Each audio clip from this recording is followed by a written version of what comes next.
Welcome back to the Ultimate Trumpet Podcast. I'm Adam. And I'm Bella. And today we're talking about something that could make a lot of orchestral musicians either nod their heads or get really angry. Which is always a good way to start a podcast. The Orchestral Audition system. Specifically, the idea that the system might be broken.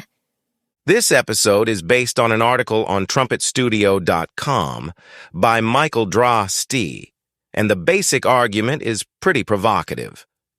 An orchestra can have hundreds of musicians apply for one job. Those musicians may prepare 30 or 40 excerpts, spend enormous amounts of time practicing, travel across the country, pay for hotels and transportation, walk into a room, stand behind a screen, play for a few minutes. And then get eliminated. Exactly. Before we completely destroy the audition system, though, let's be fair. There is a very good reason blind auditions exist. Absolutely. The screen was designed to make the process fairer. The committee can't see whether you're young or old, male or female, what you look like, where you went to school, or whether somebody on the committee knows your teacher. Blind auditions became an important way of reducing favoritism and bias. And that's a good thing. A very good thing. So when we say the orchestral audition system is broken, we're not saying, get rid of the screen and let everybody know who they're hiring. Definitely not. The screen solves a real problem. The question is whether it creates another problem. And that problem is this. What exactly are we measuring? That's the whole episode right there. Because an orchestra isn't hiring somebody to play an audition. They're hiring somebody to play in an orchestra. Those are two very different things. And that's where this gets interesting. Think about what happens in a typical orchestral audition. There may be hundreds of applicants. The Indianapolis Symphony musicians have described preliminary auditions as commonly being only 5 to 10 minutes of playing because there can be hundreds of applicants for a position. 5 to 10 minutes. That's not very much time. It's nothing.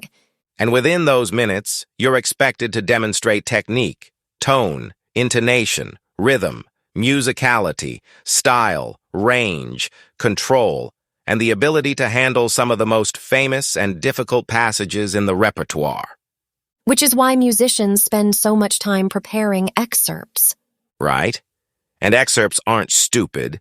They're actually pretty brilliant as a testing device. Exactly. Take a trumpet audition.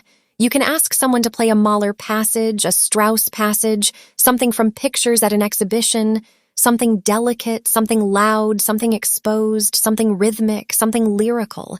In a relatively short amount of time, you can hear a lot. That's why orchestras use them. And orchestral excerpts have been part of the professional audition culture for generations. They're useful because they give the committee a common reference point. Everybody plays essentially the same material. But here's the problem. You're about to say it. You can become incredibly good at playing excerpts. And that doesn't automatically make you an incredible orchestra musician. Exactly. There's almost an entire separate discipline now called audition preparation. Musicians learn the standard excerpts. They study recordings. They study what committees supposedly want.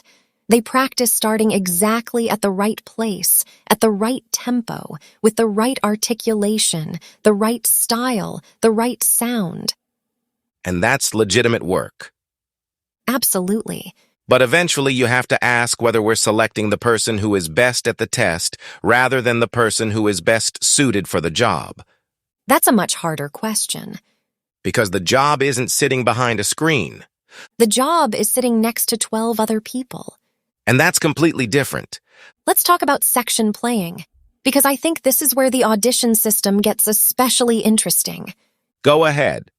A section player has to listen constantly. Yes. You don't just play your notes.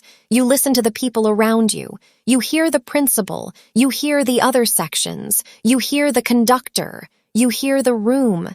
You hear the hall. Exactly. And you adjust. That's the word. Adjust. The best orchestra musicians are constantly adjusting. Maybe you're a little too loud. You back off. Maybe the principal is slightly behind the beat. You adjust with them. Maybe the strings are producing a huge sound and you're suddenly covering something. You change. Maybe the conductor changes the tempo. You follow. Maybe you're playing a long, sustained chord and you realize that your note is sticking out. You disappear. And that's one of the things that fascinates me. Sometimes the best section player is the person who is least noticeable. That's exactly right. Which is almost the opposite of what an audition encourages. Because in an audition, you want to demonstrate everything. You want them to hear you. You want your sound to project. You want your technique to be obvious. You want that committee to think, wow. But in the orchestra, sometimes wow is the wrong answer. Sometimes the right answer is, I didn't notice you. In the best possible way. That's an important distinction. A section isn't a collection of soloists. It's an instrument made out of people. That's a great way to put it. And the audition system isn't particularly good at hearing that instrument. There's another part of the system we should talk about, and that's the cost. This one bothers me. Because if you're applying for a major orchestra job, you may be traveling a very long way. Sometimes across the country. Airfare, hotel, food, ground transportation, maybe a rental car. And time away from work. Teaching students. Freelance gigs. Family. And there's no guarantee that you will play for more than a few minutes. Historical research on orchestral auditions has documented that many candidates travel long distances and generally receive no travel reimbursement. So the system can become financially difficult for musicians who are already living on musician salaries. Which creates an uncomfortable question. Who can afford to audition? Exactly. Because technically the audition may be open to everybody. But practically? That's different. If one musician can spend $3,000 chasing auditions and another can't afford the plane ticket, that's not exactly the same opportunity. And the musician who can't afford the trip might have been the better orchestra musician. We'll never know. That's the frustrating part. Now, Bella, let me defend the orchestras for a minute. Please do. Imagine you're running a major orchestra. You have one opening. 200 people apply, maybe more. You can't invite every person to spend a week playing with the orchestra. No. You need some way to narrow the field. Absolutely. And that's why the audition exists. And that's why the excerpt list exists. Exactly. So the problem isn't that orchestras need an audition. Right. The problem is that the audition may be carrying too much responsibility. That's my argument. The audition should answer, can this person play at the required professional level? Yes. It shouldn't necessarily be trying to answer, is this person going to be the perfect member of our section for the next 20 years? Because it can't answer that question from 5 minutes behind a screen. Not really. And some orchestras already recognize this? That's important. The Royal Scottish National Orchestra, for example, describes a process where successful audition candidates move into trials with the orchestra. Trialists actually participate in projects and are evaluated in different aspects of the job, including playing different repertoire and sitting in different roles. Now we're getting somewhere. Because that starts to resemble the actual job. Exactly. You pass the audition. Then you come play. Now let's see what happens when you're sitting next to the section. Let's see how you listen. Let's see how you respond. Let's see what happens when you don't know the music perfectly. That's a big one. Because in an audition, you've probably practiced that excerpt hundreds of times. Maybe thousands. You've listened to recordings. You've worked with a teacher. You've marked every breath. You know exactly where the danger is. But put somebody in an orchestra and give them a piece they've never played before. Now we're seeing something else. We're seeing musicianship. Here's another thing I think gets lost in the audition process. Recovery. Oh, absolutely. What happens when you make a mistake? In an audition? In an audition, it can feel catastrophic. One cracked entrance and your brain starts screaming. And then you're thinking about the mistake instead of the music. Which causes another mistake. And then another. We've all been there. But in an orchestra, Mistakes happen. Of course they do. Professional musicians miss notes. Everybody does. The question is what happens next? Can you recover? Can you stay with the beat? Can you find the section again? Can you keep listening? Can you avoid making your mistake everybody else's problem? That's a professional skill. And it barely gets tested in the traditional audition, Unless they deliberately ask for something unexpected. which some committees do. And honestly, I think that's one of the most useful things they can do. Give somebody something they haven't spent 6 months memorizing. Exactly. Sight reading tells you something. Ensemble playing tells you something. Following a conductor tells you something. Being asked to change something and doing it immediately tells you something. Those are all real parts of the job. So if we could redesign the system, what would we do? I wouldn't eliminate blind auditions. Neither would I. I would keep the screen for the first round. Same. But I would make the first round about establishing a professional baseline. Meaning? Can you play? Can you play in tune? Can you control your sound?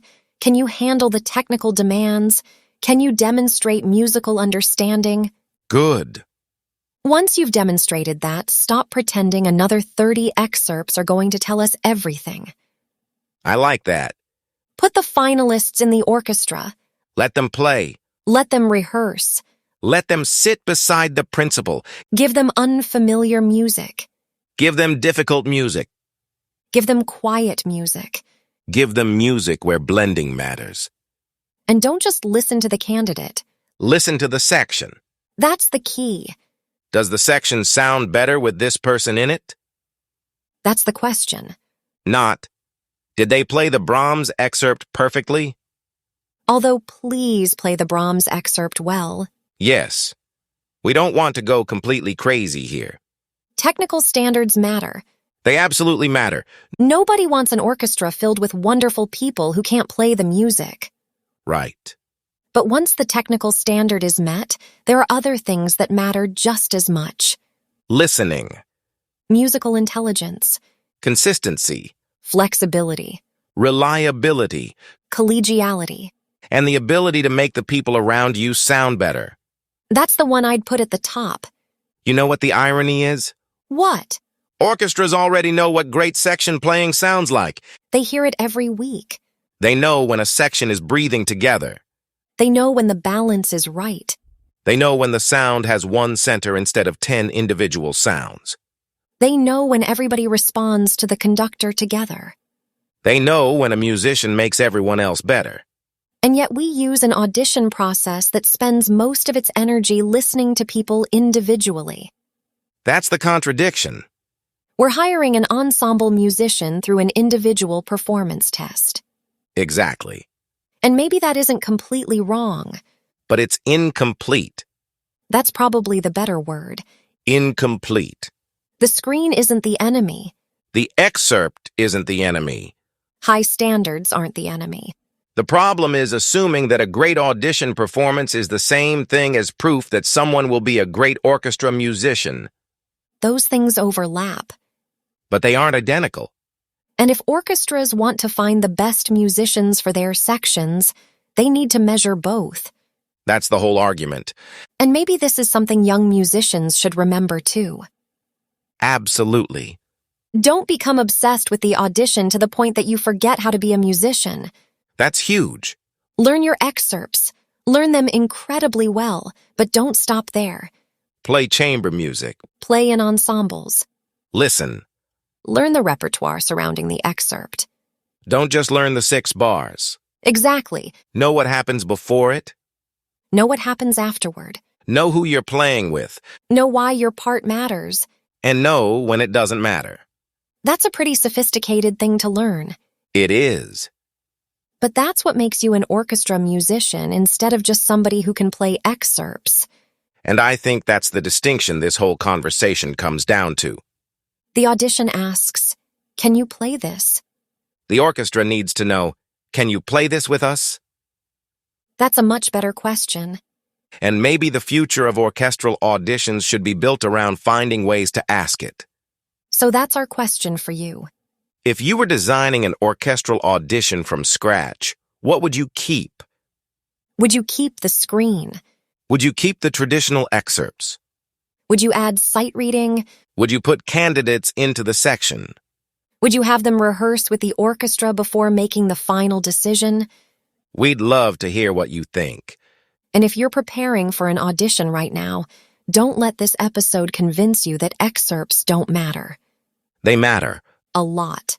Learn them. But remember what you're actually preparing for. You're not trying to become the best audition player in the world. You're trying to become the musician an orchestra wants sitting next to them. That's a very different goal.